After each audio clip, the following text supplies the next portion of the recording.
cerita rakyat, legenda, mitos, bahkan mitologi yang Indonesia yang berada di sejarah Nusantara jangan pernah kalian lupakan dan jangan pernah kalian hilangkan, karena adat, budaya, bahkan semua tentang sejarah Indonesia itu berada di peradaban yang ada di Indonesia. Jadi jangan kemana-mana, tetap saksikan Mas Entertain di acara terbaru kami, Mas Entertain. Assalamualaikum warahmatullahi wabarakatuh. Sekali lagi selamat siang, selamat pagi, selamat malam, selamat pagi, selamat siang, selamat sore, selamat malam buat teman-teman yang ada di rumah, yang ada di perjalanan, yang ada di kosan, yang ada di kontrakan, yang ada lagi sama pacarnya. Pokoknya setelah kalian ada, pokoknya selamat hari itulah, seperti itu teman-teman. Nah, lanjut lagi ke episode selanjutnya ya. Episode sebelumnya itu tentang dimana kedua anak ini melanggar titah atau amanah dari Ki Grahang ini. Masih ingat nggak? Masih ingat dong, baru kemarin sih ditayanginnya. Masih ingat kan?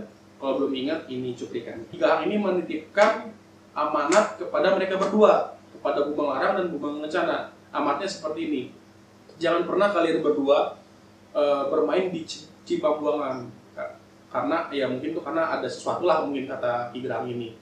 Karena Cipambuangan ini dekat sekali dengan padepokannya Ki Grahang. Tapi kan bahasanya gini, masa remajanya mereka tuh penasaran dan ingin tahu ada apa sih di sana. Akhirnya mereka berdua datang ke sana dan tiba-tiba di sana, oke, itu ya cuplikannya. Nah, jadi Cipambuangan ini adalah tempat di mana waktu Kendi itu dibelah dan bernama Cipambuangan atau kolam. Cipambuangan itu kolam. Nah, Bumang Larang, Bumang Kencana itu sangat tertarik sekali ke sana karena airnya yang jernih, ya kan, banyak ikan-ikan yang sangat bagus, dan mungkin Bumang Kencana ini iseng mungkin ya. Akhirnya dia mencucikan tangannya, terus membasuh mukanya dan mencuci kakinya, tetapi disinilah bencananya teman-teman. Di sini bencananya, di sini bencananya. Kalau pengen tahu bencananya apa, jangan lupa komentar dulu. Yang belum komentar, kasih jempol kalian dulu. Yang belum subscribe. Saya kasih waktu 5 detik. 1, 2, 3, 4, 5. Oke, kita lanjut. Seperti ini teman-teman. Nah, bencananya itu seperti ini. Ketika cuci tangan, cuci muka, dan cuci kaki, tiba-tiba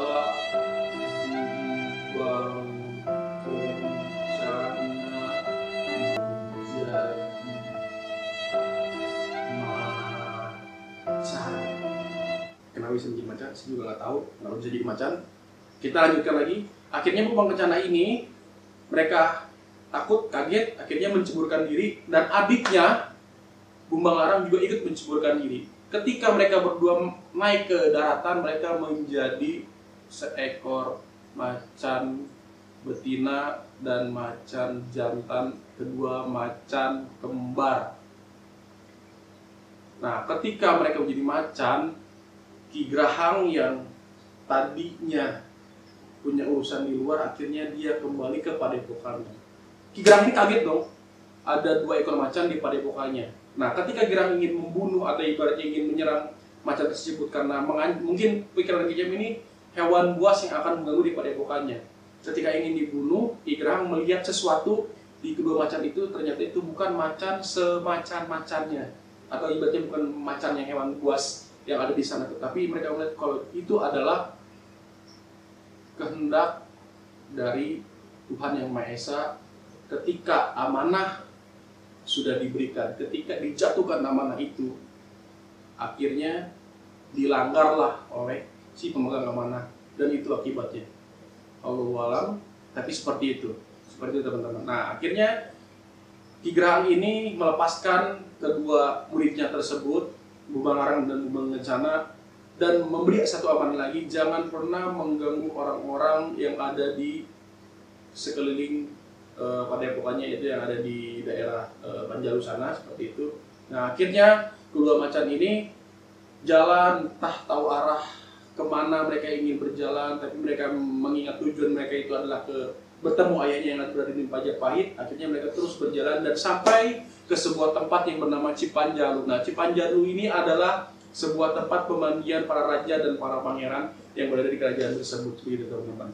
Tetapi anehnya sekali, pas melakukan perjalanan dan berada di Cipanjalu, 2 kaki, 4 mungkin kalau macan. Dan kakinya itu kedua macan ini adalah terlilit oleh akar-akar salur dari oyong kayak gitu kan, terus dari pohon enau seperti itu, dan ibaratnya membendung pemandian tempat raja dan tempat pemandian tempat pangeran. Nah, ada satu pangeran yang saya lupa namanya, Sanghyang apa gitu, mencari tahu bagaimana bisa menjadi pemandian ini ibaratnya bisa kosong seperti ini. Ternyata pas dicari tahu dan apa permasalahannya, beliau menemukan kedua macan tersebut yang sedang ibaratnya menutup aliran air yang ke daerah Cipanjalu seperti itu teman-teman. Nah, pas seorang prabu itu ingin membunuh macan tersebut, akhirnya di dalam bayangannya dia, di dalam ininya dia itu melihat, wah ini bukan macan sembarangan, atau ini bukan makhluk yang bukan sembarangan, karena makhluk ini memiliki yang ciri-ciri yang berbeda. Akhirnya mereka berbincang-bincang seperti itu kan. Nah, ingin tahu teman-teman mereka berbincang-bincang seperti apa dan bagaimana kelanjutannya, apakah dibunuhkah kedua macan prabu tersebut, apakah seperti apakah, dan kemana-mana tetap saksikan Pos Entertain di berbagi cerita, legenda, mitos, dan mitologi. Assalamualaikum warahmatullahi wabarakatuh.